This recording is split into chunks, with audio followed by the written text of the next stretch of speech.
Hello guys, good morning. So, cooking tayo ng shrimp. Magluto tayo ng shrimp, mga kainday. Galing tayo sa palengke. So, shrimp tayo for today. Siyempre, bumili tayo ng fish. Pero ang luluto natin ngayon ay shrimp. So, keep on watching. Guys, start cooking na tayo. Maglagay na ko dyan ng kamatis. And then, sasabay na rin natin yung ating labanos. At syempre, lalagyan na rin natin yan ng seasoning para habang kumukulo siya, magkakaroon na siya ng lasa. Diba? And then, syempre, ang ating salt. Makukulan po muna din natin to mga kainday. Lulutuin natin muna yung ating mga veggies bago natin ilagay ang ating shrimp. So, ayan na mga kainday. Boiling na yung ating sabaw. Syempre, hindi pa naman luto yan.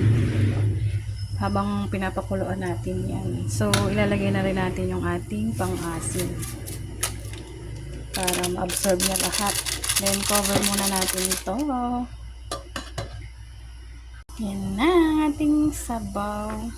Yan, ilagay na natin yung ating kangkong. So, ayan na mga kainday, nilagay na natin yung ating kangkong. Nandiyan lahat na. So, ayan na siya. At ngayon, ilalagay na natin ang ating shrimp. Yan. Huliin muna natin yan. At konting kulo na yan. Luto na. Yan na. So, done cooking na tayo mga kainday. Ayan ang ating ulam. Thank you for watching. Please follow, like, and share. Love, love, love. Kain na tayo. Ready to serve ng ating ulam. Then, kain na tayo ng protein. Para may protein naman tayo. Kain tayo mga kainday.